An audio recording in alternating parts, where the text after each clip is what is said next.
All right, so we're over at my dad's shop and he's picked up a new project. And if you haven't been able to tell, we've been in this habit of buying new projects and not actually working on them very much. But that's why we call ourselves the Hot Rod Hoarders. But I brought Carly over here. We're going to check this thing out. This is a Chevrolet Corvair, and apparently it is the Corsa model. And it's a little rough. It's a little rough around the edges. You can definitely see that whatever paint that has been on there has started coming off, but there's not a tremendous amount of rust up here. It just looks bad, all speckly and stuff. So we need to look at this thing. I don't think Carly has ever seen a Chevrolet Corvair. No. So this car has a very interesting feature that she probably isn't aware of. You might be if you're watching at home. But check out how nice the seats are. The door panels are just about perfect. They got a little bit of flappy down here that you could probably fix. Oh, she's got to sit in it. So they're almost back seat's a little rough. Front seats look good. But notice anything about the floor in this car? Yeah, it's disgusting. Disgusting, okay. It's horrible. Well, anyways, the real point of that is that there's no hump. There's no transmission hump right there. See that? How it's just completely flat? So the reason for that, we're going to go right back here and look. This is probably going to freak her out a little bit. Check that out. Chrome trailer hitch. That's nice. I'm not sure I'd want to be pulling a trailer with a car that has the engine in the back. It doesn't seem like a good weight balance situation. What's up there? Nothing? I don't know. Nothing, I don't guess. But Chevrolet Corvairs have the engine in the back. They have this really unusual cylinder layout. It's not traditional for a Chevrolet to have this sort of arrangement.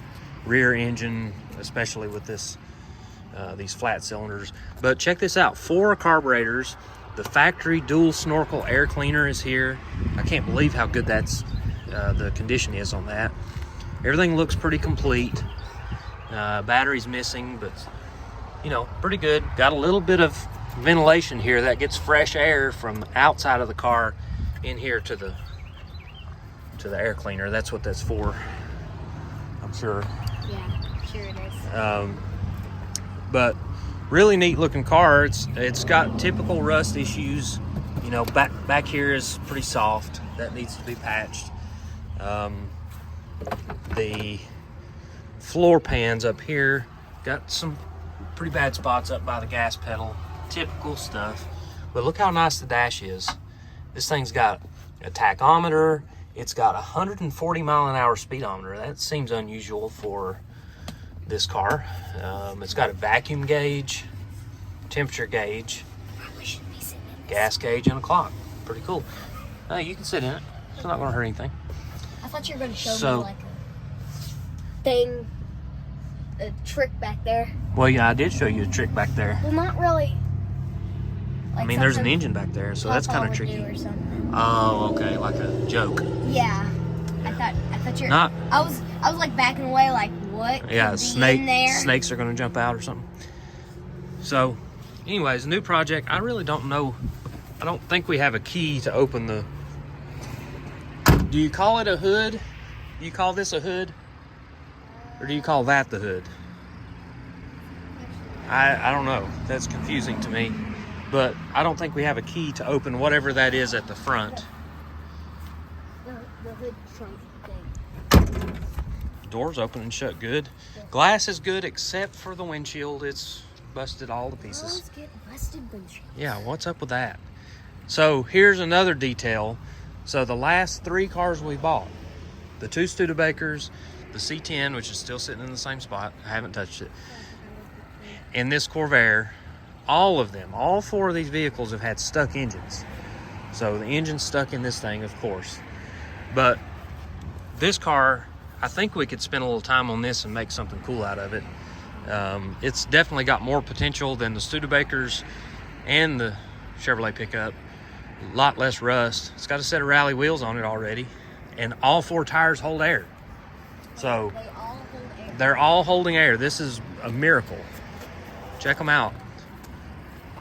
Make sure I'm not lying. They are all holding air. They're all holding air. This car will roll. It is incredible. Huh?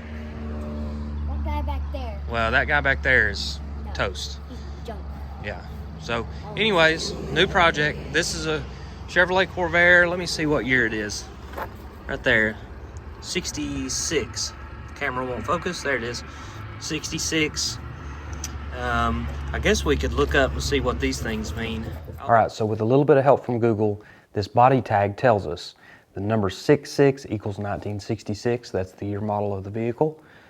01C, that's actually up above that main line of numbers. That means it's built in the 3rd week of January. 01 being January, C being the 3rd week. 10737, that's your body number. 1 equals Chevrolet. 07 equals Corsa, which is the trim level. And then 37 equals Coupe. WRN equals Willow Run, Michigan. That's where this car was built. 3502 is just a sequence number. That's going to be different on every car. Trim 758 equals black. That's black interior. Y-Y, that means lemonwood yellow. And the reason it's on there twice is that sometimes they would have a different color on the roof. So this car was lemonwood yellow, top and bottom. There's only 2 options on this car that are listed in this group of codes. W means tinted windshield, and then 5Y, that's the 5th group of options. The code Y equals custom deluxe seat belts. So not very many options on this thing other than it being a Corsa model. You know, nothing wrong with that. It's just not been optioned up with a lot of the factory goodies. But yeah, that's it. Another new project. We keep on buying these things, and we never finish them. It's a problem. We know it. We're accepting of our problems, but we just keep on doing it. We can't help it. It's just what we do. I learned from the best. My dad is the ultimate hot rod hoarder, and we just keep on buying this junk. So this one is my dad's project. He bought this one. I'm not sure exactly what he's going to do with it, but I would imagine he'll spruce it up a little bit, maybe try to get the engine unstuck, and sell it. But that's it for now. Oh yeah. Old Frank was over here working on the C10 and it fell off the jack, so he'll be okay. Yeah. We'll get him out of there here in a day or two. Just cracked his leg. Yeah. So anyways, that's it. That's another new adventure, another new piece of junk in the Hot Rod Hoarder collection. So see you next time.